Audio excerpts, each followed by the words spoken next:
جن میں انشاء نگار اپنے تجربات اور ذاتی مشاہدات ہاں یہ بات صحیح ہے کہ ذاتی مشاہدات اور تجربات کا ہونا ضروری ہے انشاء میں، بنا پر اپنے تاثرات بیان کرتا ہے۔ یہ ان صحافتی اور علمی انداز میں لکھے گئے مضامین اور مقالوں سے مختلف ہوتے ہیں جن میں معلومات اور سنجیدہ دلائل پر سارا زور صرف ہوتا ہے۔ جیسا کہ میں نے کہا کہ یہ صحافتی اور علمی انداز میں لکھے گئے، جو اکیڈمک یا اخباری جو کالم ہوتے ہیں، جو فیکچول بنیاد پہ لکھے جاتے ہیں مضامین، چاہے کتابوں کے لیے، اخباروں کے لیے، یا مقالے جو ہوتے ہیں بڑے بڑے، جن میں معلومات اور سنجیدہ دلائل، آپ کو ریفرنس دینی پڑے گی۔ اگر آپ کہیں کسی فیکٹ کی طرف اشارہ کریں گے تو آپ ریفرنس دیں گے، یا غلط بیانی سے کام نہیں لے سکتے، ورنہ آپ پہ کبھی کبھی کچھ آپ پہ وہ کاروائی بھی ہو سکتی ہے، قانونی کاروائی، یا کچھ اگر آپ غلط گورنمنٹ کے خلاف لیں گے، آپ کو فیکچول دینا پڑے گا، تب کوئی پرابلم نہیں، کوئی مسئلہ نہیں۔ لیکن انشاء میں ایسا نہیں، انشاء چونکہ ایک غیر علمی تحریر ہے،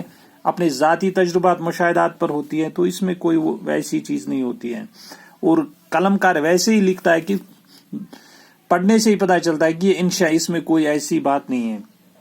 انشاء نگار کے سامنے کوئی خاص اصطلاحی مقصد نہیں ہوتا، وہ تو اپنے دل کی باتیں مزے لے لے کر بیان کرتا ہے۔ یہ غلط بات ہے، یہ بات جو ہے اس میں ادھوری سچائی ہم کہہ سکتے ہیں۔ حالانکہ بہت سارے انشاء ہیں کہ جس میں خاص اصطلاحی مقصد نہیں ہوتا، لیکن بہت سارے ایسے انشاء ہیں جن میں اصلاحی مقصد ہوتا ہے، جیسے الیکشن ہے، ارہر کا کھیت ہے، اسی طرح بہت سارے کچھ انشاء ہیں جن میں کچھ یہ اصلاحی مقصد چھپا ہوتا ہے، لیکن ان باتوں میں تازگی، ندرت اور شگفتگی ہونا ضروری ہے۔ ہاں یہ بات ہے کہ تازگی، ندرت اور شگفتگی ہونا ضروری ہے ان چیزوں میں، نئی نئی چیزیں ہونی چاہیے، اور وہ زبان کا انداز بھی اسی طریقے کا ہونا چاہیے کہ مزہ آ جائے۔ مزاح جو جسے کہتے ہیں ہم، طنز مزاح، وہ اسی دائرے میں آتے ہیں۔ اس کے تجربے زندگی پر ایک نئے زاویے سے روشنی ڈالتے ہوں، ساتھ ہی ساتھ اس کی اپنی ذات اور شخصیت کا انکشاف بھی کرتے ہوں۔ انشاء نگار بات میں سے بات پیدا کرتا ہوا آگے بڑھتا ہے، اس لیے اس صنف کو انشاء نگار کی ذہنی ترنگ کا نام بھی دیا گیا۔ تو تجربے زندگی پر، جیسا کہ ابھی آپ نے کہا کہ اصلاحی مقصد زندگی پر ایک نئے زاویے سے روشنی ڈالتے ہو، زندگی کو ایک نئے زاویے سے مصنف دیکھتا ہے، ایک مزاح انداز میں، اور بیان کرتا ہے پھر مزاح انداز میں۔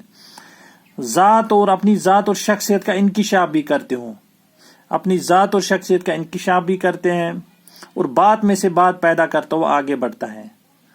تو یہ چیزیں اس میں، اس لیے اس صنف کو انشاء نگار کی ذہنی ترنگ کا بھی نام دیا گیا ہے۔ ذہنی ترنگ ایک اختراعی ذہنی ایک چیز ہوتی ہے، اس میں حالانکہ لٹریچر جو ہوتا ہے وہ ذہنی ہی ہوتا ہے، اپنی ذہنی اس کا وہ نقطہ نظر جو ہوتا ہے، لیکن اس کا ذہنی ترنگ اس وجہ سے نام دیا گیا کہ اس میں علمی انداز نہیں ہے، اور آپ کہیں پر بھی قلم اٹھا سکتے، کسی موضوع پہ بھی آپ لکھ سکتے ہیں، آپ کو فیکچول انفارمیشن کی اتنی ضرورت نہیں ہے۔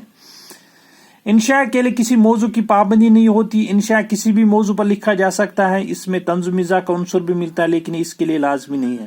انشاء کے لیے ہاں طنز یا مزاح ہوتا ہے، لازمی تو ہے یہ ضروری، یا تو طنز ہوگا کسی میں یا مزاح ہوگا۔ حالانکہ کچھ لوگوں نے اس کو الگ کرنا چاہا تھا، لیکن ابھی اس کی پوری الگ شناخت نہیں ہو پائی طنز مزاح اور انشاء کی، یہ اسی چیزیں وابستہ ہیں۔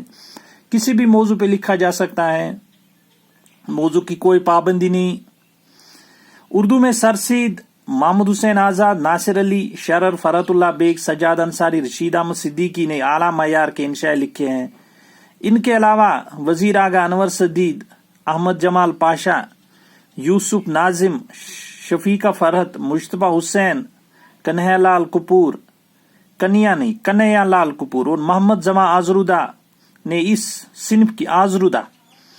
صنف کی طرف توجہ دی اور کامیاب انشاء لکھے۔ بہت سارے نام سر سید، چونکہ ان کے انشاء جو ہے وہ مضامین اور انشاء کی ملی جلی صورتیں، لیکن بہرحال ان کو مضامین ہی کہا جاتا ہے، چونکہ اس میں اصلاحی مقصد کار فرما ہے اور ایک تلقین کی جاتی ہے پوری طرح، ایک فیکچول کہیں جگہ پہ اس میں چیزیں ہیں، تو وہ زیادہ مضامین کے قریب ہیں بنسبت انشاء کے۔ محمد حسین آزاد نے کچھ انشاء لکھے ہیں، ناصر علی شرر، فرحت اللہ بیگ، یہ رشید احمد صدیقی کا جو آپ کے سیلبس میں ہے، تو ان نے بڑے بڑے انشاء نگار ہیں، یہ ان کے نام اس میں۔ اس کے علاوہ بھی بہت سارے سینکڑوں انشاء نگار ہیں جن کے نام یہاں لینا مناسب نہیں، یا اس میں بہت ٹائم لگے گا، وقت لگے گا، یا بہت صفحوں پہ وہ نام لکھنے پڑیں گے۔ پھر یہاں پہ کچھ بڑے انشاء نگاروں کے نام دیے گئے ہیں: انور سدید، وزیر اعلیٰ احمد جمال پاشا، تو یہ بڑے نام ہیں. محمد زمان آزرودہ جو کشمیر سے تعلق رکھتے ہیں،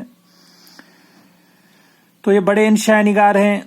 اس طرح انشاء کی تعریف یہاں مکمل ہوئی. اگلے لیکچر میں انشاءاللہ انشائیہ کی جو تاریخ ہے اس کا آغاز ارتقاء اس پہ بات ہوگی. شکریہ.